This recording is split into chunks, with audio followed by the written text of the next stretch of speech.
Hello everyone, it's Tay of Shantae Plants and welcome back to my YouTube channel. In this video, I'm going to show you how I created my grid guide ruler. And last year, which was my first year using a bullet journal, I think I noticed it probably the most with my self-care bingo page, because every single month I would go back to the previous month and count the spaces. How many spaces over did I go and how many spaces down did I go to create these boxes and to create this bingo page? And that was why this year I was like, I'm going to create a grid guide ruler for all of the different tables and things that I create, the length of the pocket openings and all of the different things that I put inside of my bullet journal. Those were the things I wanted to know. What are my measurements and what size grid do I need to make, and how do I fit all of the different tables and things that I include in my monthly setups onto a ruler that is going to help me each and every month, so I'm not having to go back and manually count dots. So that is why I created this grid guide ruler, and apparently I am not the only one who is interested in this. So let's go ahead and I'm going to show you how I created this. So scooting this over to the side, I'm going to pull in, this is my practice tutorial notebook, and I'm going to go to the back of the notebook and just pull out a piece of paper from the back, which is what I would recommend you do in your bullet journal. As you can see, I've already pulled out a page here, so I'll take this next one as well. And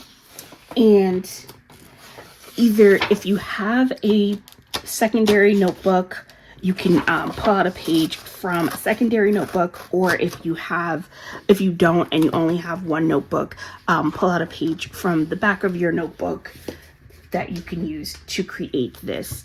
And so I'll be honest, when I was first making this, I don't think I tried to do any sort of precise measuring, but I actually would like to give you guys the measurements. I think I'll go ahead and use my grid guide to do so. Starting, I'm actually going to come in one dot here and run that to the length of this dot here. So that is, it's 19 grid dots going horizontally, and vertically it should be just like the full length of the page, because I didn't really cut it down. I did just trim it just to the dots. So you'll see where the excess border around the page is kind of what I eliminated from the height of it. But other than that, I didn't really want to take the height down too much. And the reason I did go ahead and just trim that very thin white space at the top and bottom is because I knew I was going to be storing mine in a pocket, and so I didn't want it to be the exact full height of the page, because I didn't want it to sit peeking outside of the pocket space, right? So I just got rid of that and just trimmed it down to the very first dot on the page. That's our height and width, which we went over 19 grid dots going that way. I'm going to use my paper trimmer just to cut down the page into the size of my ruler. If you don't have a paper trimmer, you can absolutely use your scissors to do this. And so I don't want to cut on my dot grid line. I just want to cut just right below it, because I just want to trim off the excess white space around it.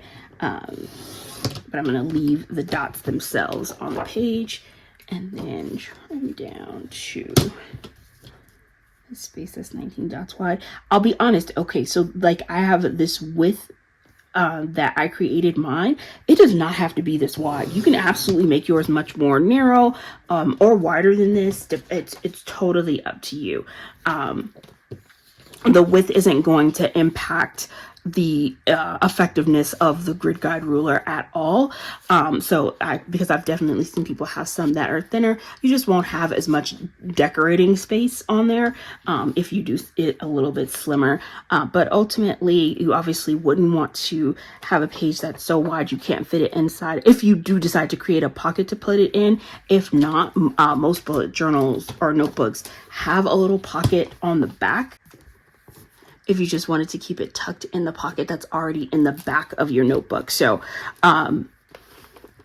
you don't have to store it in the pocket this way, but the sides of the pocket that I knew I was going to put it in did have an impact on the sizing I decided to go with in making my grid guide ruler. Now that we have this cut to size, we're going to go ahead and start creating the ruler part. You can do this in pencil first before using your pen. If this is your first time doing this and you just want to make sure you avoid making any mistakes, that is a very good option to do.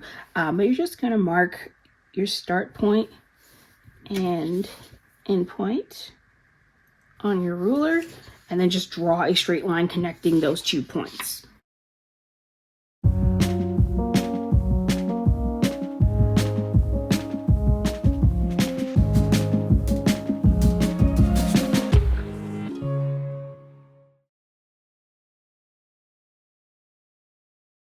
We have our start and end point, and our start point is 1. Now I'm just going to number it, and I decided to number mine just at every five dots going down the page. I felt like that was good enough for me because I would know between 1 and 5 where 2, 3, and 4 were. So 1, 3, 4, and then this is 5, 6, 7, 8, 9, 10, 31, 32, 33, 34, 35, 36, 37, 38, 39. Okay, so mine stops just shy of being 40 dots going down the page. So now we have this letting us know exactly how many dots are on the page going vertically. This is where we get to the functionality of your grid guide ruler and really customizing it to the types of lists and tables and the sizing of things that you're going to include in your bullet journal. So here's where, for me, what I found, because I wasn't doing the standard type of thing where I was seeing a lot of people who made grid guide rulers where they were creating a lot of different columns and needed to know how much space to create 2 or 3 columns on a page or 2 or 3 rows on the page. I didn't need that type of thing. For me, what I needed to know, because every single month I knew I was going to be making a calendar at the beginning of the month, I needed to know how many spaces over to create my calendar and how tall is that going to be. And so I started creating a little cheat sheet guide for myself in writing out, well, what are the different types of things I include each month. I have my calendar, my pocket, which I use on my monthly highlights page. How wide is this opening? How wide do I need to make that? Well, it needs to be 21 spaces over. And now I know that, and it's so easy. I can just put my grid guide ruler on the page, figure out where I want my starting point to be, go 21 spaces over from that. And that's the length of the cut that I need to make for my bingo, self-care bingo page. If I decide to start up here, or if I decide to start down here, actually I couldn't start down there, it's a bit too long for that. But if I wanted to start down here, if I want to move this around the page, this makes it so much easier because I can just choose where I need my starting point to be, which is always going to be my 1. And this tells me, because I've written out here a little key for myself on the grid guide, how many spaces I go across and then down. And that's how I just decided to organize it for myself. And then what I started doing after I figured out what my common things were was just write that information down for myself. So we'll go ahead and write in some of these just so that we can complete the example. But of course, customize it to the types of lists and sizing that you're going to need. But I'm going to go ahead and copy this over because we're just going to repeat what we've done here.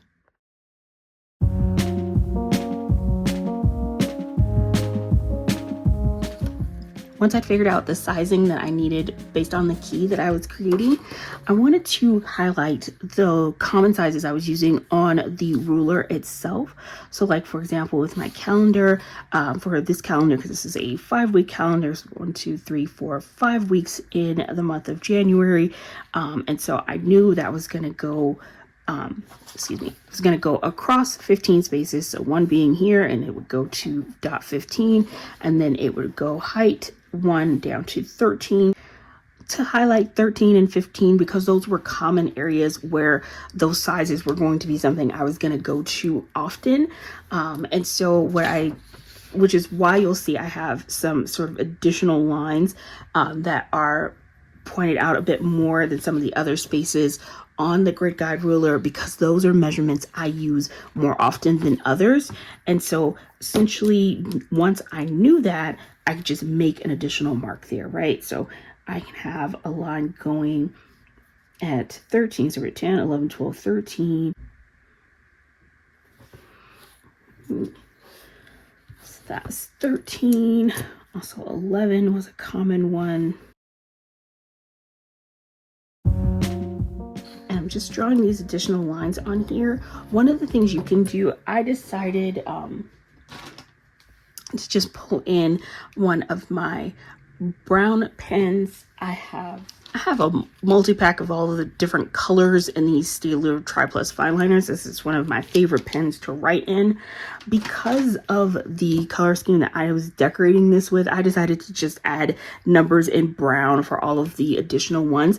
You can customize this even further if you wanted to by assigning a specific color to each one of the different categories that you put in your grid guide. And so when you're looking at your key, say for example, you wrote your calendar in pink instead of in black, and then you could make your numbers, write your numbers in pink.